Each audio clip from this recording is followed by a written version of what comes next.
Hi everyone, it's Taylor with the Daily Geddon, and this week we're going to talk about the HEROES Act, and we're going to go in depth. It's going to be a multi-part series because this bill is so incredibly long, but today we're going to talk about appropriations, and it can be summed up really quickly in some little tiny graph, which I will have, so if you want the TLDR, then go ahead and click on this link. If you want to stick around and listen to all the details, then we're going to roll the intro. A couple important notes before we get in the middle of everything. First of all, everything in this pandemic is going to take longer and cost more money, especially for the government, because we weren't adequately prepared. In fact, we didn't see anything like this coming basically ever.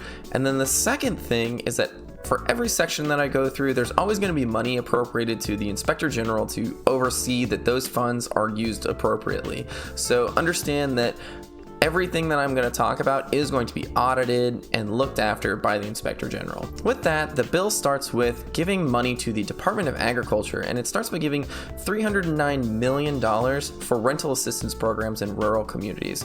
It also gives $3 billion for child nutrition programs, $1.1 billion for women and infant nutrition programs, an extra $10 billion for supplemental nutrition programs on top of those, and then another $10 million for emergency nutrition programs.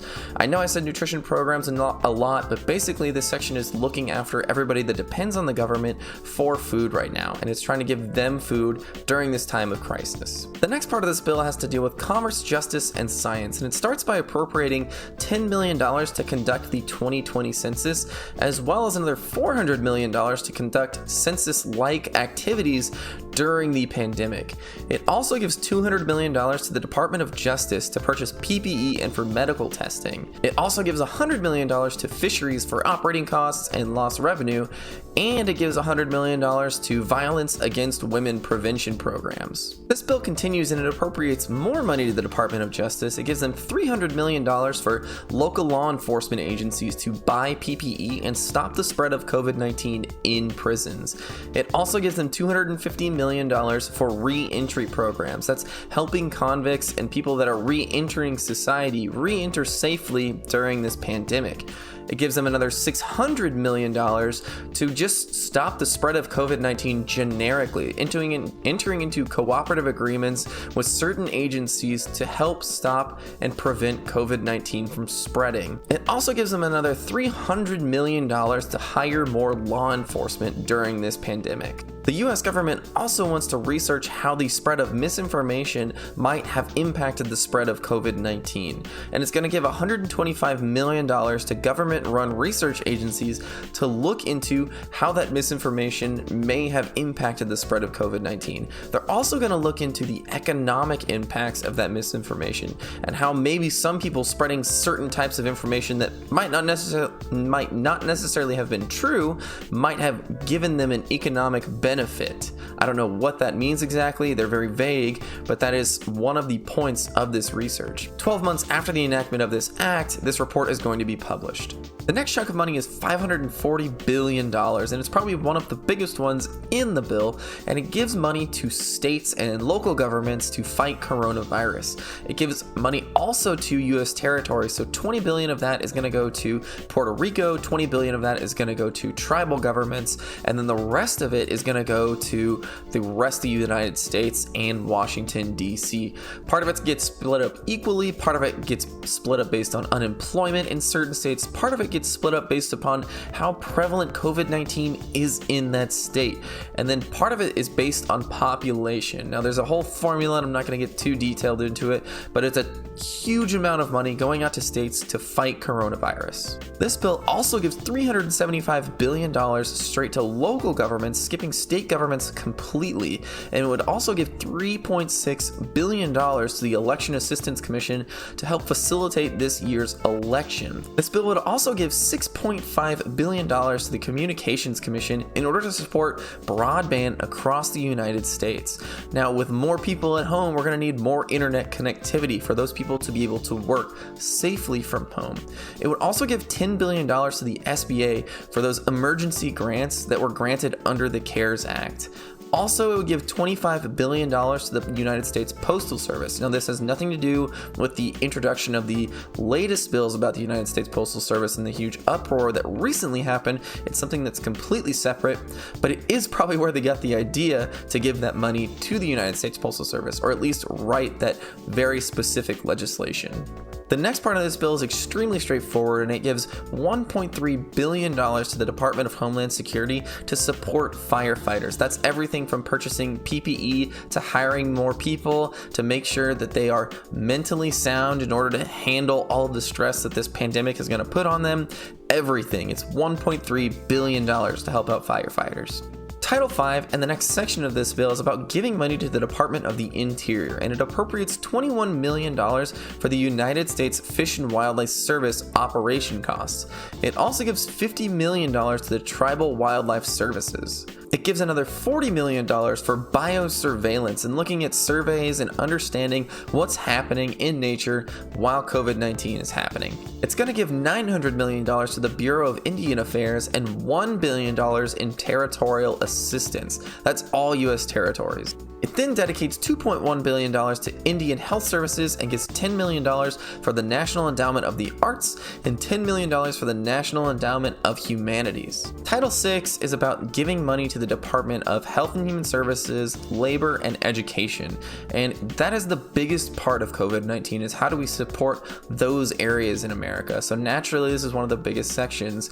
And it gives $2 billion for employment training. So those people that are dislocated by COVID-19 or fired or laid off or things like that, it would give a bunch of money to help train those people for useful skills that can be used during the pandemic. It also gives money for youth activities during the pandemic, not just for adults, but also taking care of the youth. It appropriates $100 million for occupational safety and health administration.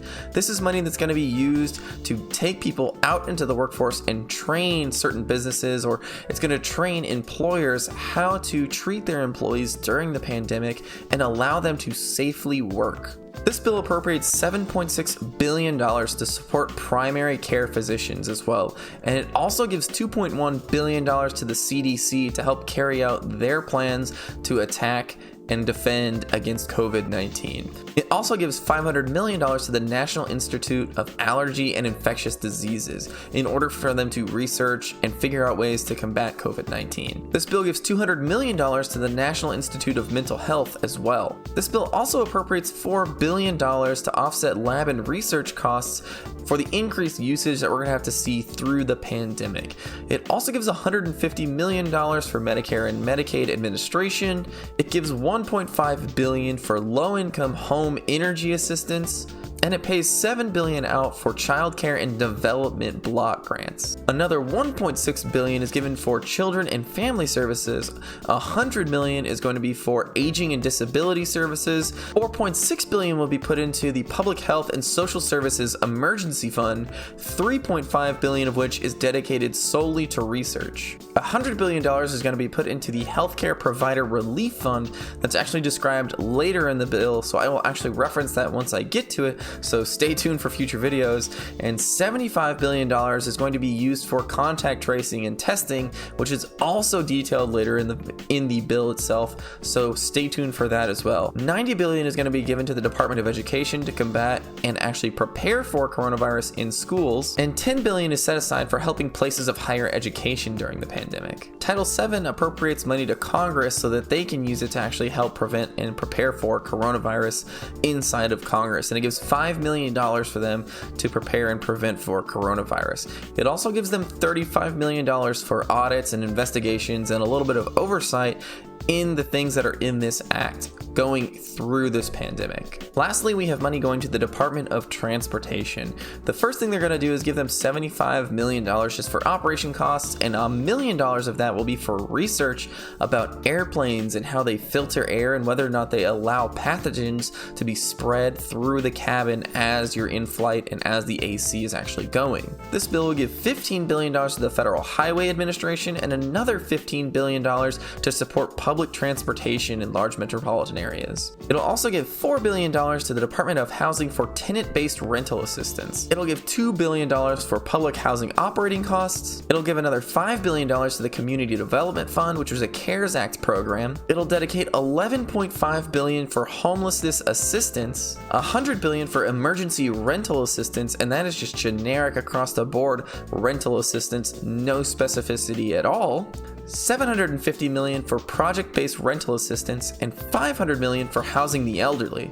And $100 million for housing counseling, and that's anything from getting a mortgage to refinancing to how do we charge our tenants for rent, anything, any kind of counseling. For those that clicked the link at the beginning, there is your summary, and for those that watched the whole video, there is your summary. I thank you again for clicking on the video. I appreciate every view, every share, every follow, every like. Make sure you subscribe. Once again, I appreciate every single one. It doesn't cost you anything, and it helps me feel awesome, first of all, and it helps me get out there and maybe educate a few more people on exactly what our Congress is doing. Now, what I want to say about this bill: yes, it is a ton of government spending, and a lot of people are against government spending, but honestly, there are problems out there right now that can only be solved with money, and a lot of people don't have the money right now because they're not working. And this is one thing that we can do to hopefully provide them with some services that can help them get through this extremely tough time. Once again, I want to say thank you. Follow me on Twitter, like, subscribe, all that good stuff. Make sure you share, and I appreciate every view. Thanks, guys. Have a good one.